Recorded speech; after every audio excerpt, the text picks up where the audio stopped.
नमस्कार, मैं रवीश कुमार। अभी तक आप राष्ट्र के नाम संदेश सुना करते थे।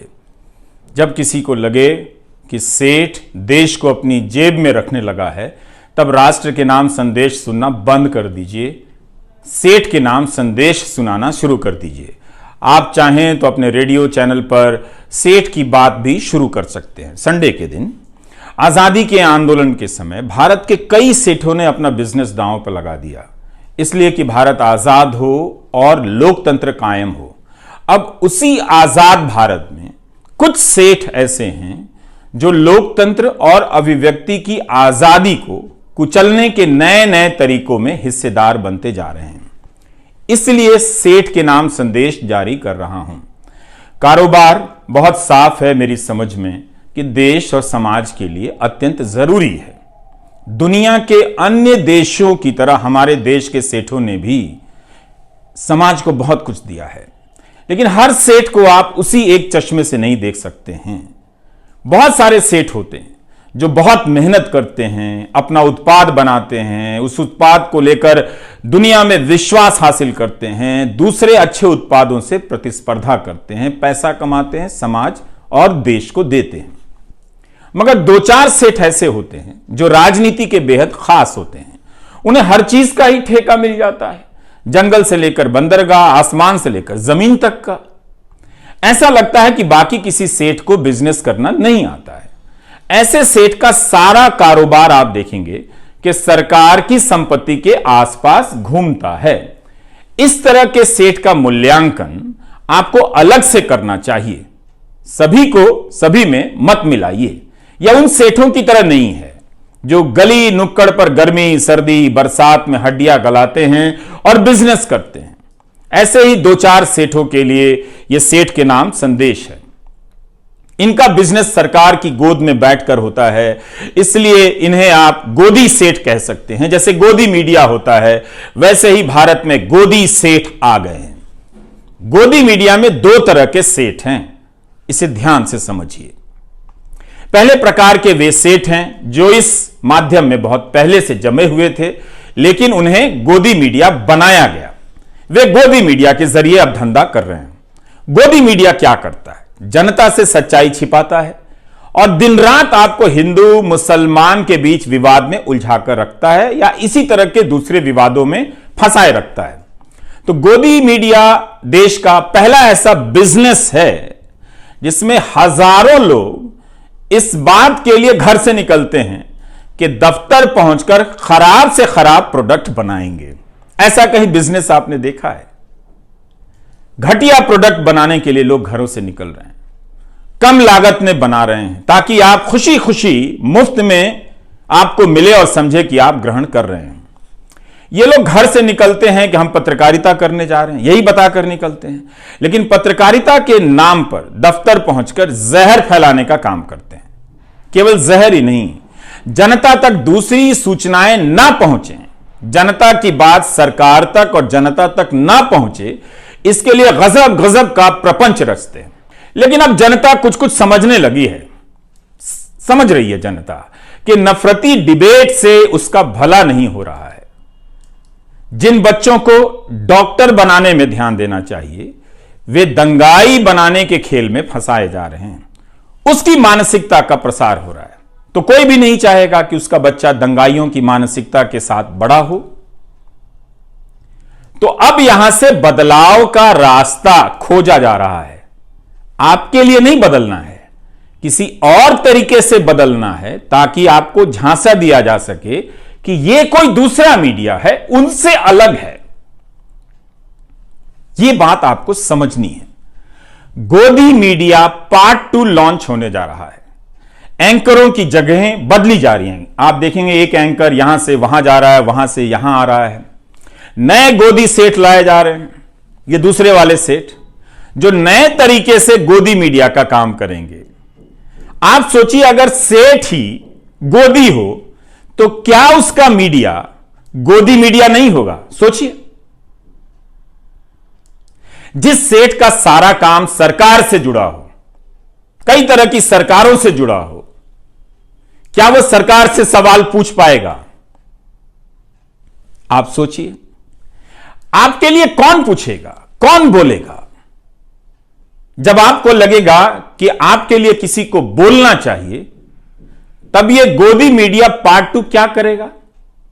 विदेशों में भारत का नाम कैसे हो रहा है, डंका कैसे बज रहा है, इसकी कहानी बताकर आपको अपनी परेशानियों से दूर करेगा और उन्हें बंद कर देगा व्यापक जनता के बीच पहुंचने से। तो यह खेल होने जा रहा है। आपकी तनख्वाह 4 साल से नहीं बढ़ी है, बच्चों को पढ़ा नहीं पा रहे हैं, अच्छे कॉलेज नहीं हैं, और गोदी मीडिया इस पर बात नहीं करेगा। तो गोदी मीडिया पार्ट 2 में इसके लिए शरीफ एंकर लाए जाएंगे, जिनके बोलने का तरीका कुछ और हो, वो इसी सिस्टम के पार्ट हों, मगर वो जनता के बीच ज्यादा बदनाम अभी नहीं हुए हैं। तो ऐसे लोगों के हाथ में यह कमान सौंपी जाएगी और गोदी मीडिया पार्ट 2 लॉन्च होगा। इसलिए बताना चाहता हूं कि दुनिया में भारत की क्या स्थिति है, इसके नाम पर एक तरह से आपको चांद दिखाकर आपसे निवाला छीन लिया जाएगा। इसलिए गोदी मीडिया पार्ट 2 के खेल को ध्यान से आपको समझना है। इसमें आ रहे सेठों के धंधों पर नजर रखिए, उन धंधों को समझिए कि क्या है, कैसे मिला है और उन धंधों को लेकर किस तरह की बातें हुई हैं। ये जो गोदी सेठ हैं बाकी सेठों से बहुत अलग होते हैं। बाकी सेठ भी जानते हैं कि 2-4 गोदी सेठ हैं, उनकी ताकत बहुत बड़ी है, वो जो चाहे कर सकते हैं, हर चीज खरीद सकते हैं। उनसे बचकर या उनकी छोड़ी हुई जगहों पर अपना धंधा चुपचाप कर रहे हैं, बोल नहीं पाते हैं। पहले से अच्छा और सस्ता देने के नाम पर आपको ठगा जा रहा है। यह वीडियो लंबा होने जा रहा है, इसलिए गुजारिश है कि आप सुनने का तरीका अब बदल लीजिए, ठहर कर सुनिए और क्या कहा गया है उसे बार बार सोचिए, बार बार इस वीडियो को देखिए। तो इसी संदर्भ में आपको एक किस्सा बताना चाहता हूं। यह किस्सा है जर्मनी का। हिटलर को आइडिया आया कि 50 में से केवल एक ही जर्मन के पास कार है, तो वो आइडिया लेकर आता है कि सभी जर्मन के पास एक कार होनी चाहिए। आप खेल देखिए, किसी की जरूरत में कार शामिल नहीं है, मगर वो सपना बेचता है सबको कार के लिए, और सबको लगता है कि हां, हमारे पास कार नहीं थी, हम तो अभी तक गर्व कर ही नहीं पा रहे थे, जब कार आ जाएगी तब हम गर्व करेंगे।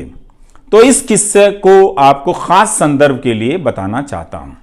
इन दिनों आप देखेंगे कि कार की जगह मुफ्त में मोबाइल डेटा बांटा जाता है और कई चीजें बांटी जाती हैं, जिससे आपको फायदा भी होता है। लेकिन सोचिए कि एक सस्ती चीज देकर बाकी कितनी चीजें, बेशकीमती चीजें आपसे ली जा रही हैं। इसका हिसाब करेंगे तब आपको खेल समझ आने लगेगा।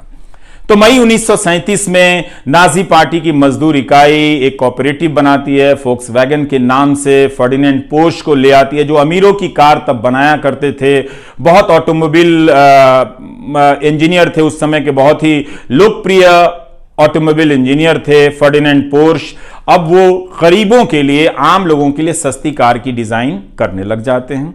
हिटलर के दोस्त माने जाते थे, इसलिए आज के हिसाब से उन्हें तब का गोदी सेठ कहा जा सकता है, बिल्कुल कहा जा सकता है फर्डिनेंड पोर्श को। तो वो एक कार डिजाइन करता है और उसी वक्त दिसंबर 1938 में यहूदियों के लिए कार चलाने पर रोक लगा दी जाती है। एक तरफ जनता सस्ती कार मिलने के सपने में खोई हुई है, दूसरी तरफ उसी जनता के एक बड़े हिस्से के कार चलाने पर रोक लगाई जाती है और उसे गैस चैम्बर में भेजा जाने लगता है। अब आप समझ रहे हैं, कुछ कुछ सोचिएगा। तो इसलिए कहा जाता है, जो लोग कहते हैं कि तकनीकी सभी के लिए समान अवसर लेकर आती है, यह बात पूरी तरह से ठीक नहीं है। अंतिम और सबसे बड़ा फायदा किसे होता है, यह हम इतनी आसानी से नहीं समझ सकते हैं। एक किस्सा और है, सभी कार खरीद सकें, इसलिए उस समय हिटलर की पार्टी ने एक बचत योजना बनाई, जिसमें 3 लाख से अधिक लोगों ने अपनी पूंजी लगा दी। लेकिन तब तक द्वितीय विश्व युद्ध शुरू हो गया और हंगामा मच गया कि देश के लिए कुछ करना है, और वो कंपनी जो है वो कार की जगह सैनिक साजो सामान बनाने लग जाती है। 3 लाख लोगों को कार नहीं मिलती है, उनकी पूंजी डूब जाती है। उस कंपनी में एक कामगार था जिसने बाद में अपना एक अनुभव बताया। 15,000 लोग बंधुआ मजदूरी करते थे।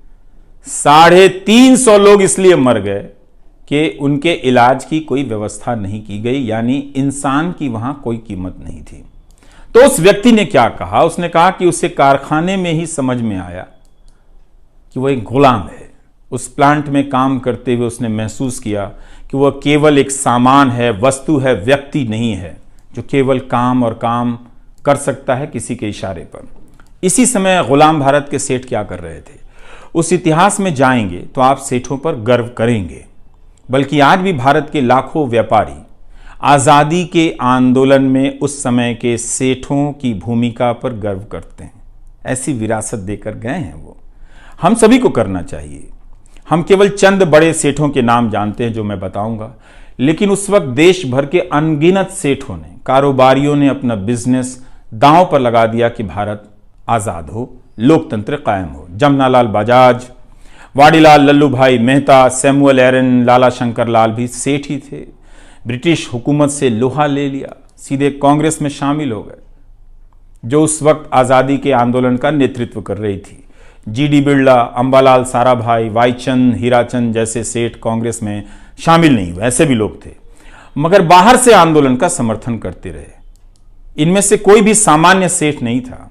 हमारे हीरो हैं ये लोग, हमारी आजादी की लड़ाई की विरासत हैं। इन्हें भी छापा पड़ने और बिजनेस डूब जाने का डर रहा होगा, मगर ये उस डर से उस वक्त बाहर आ गए।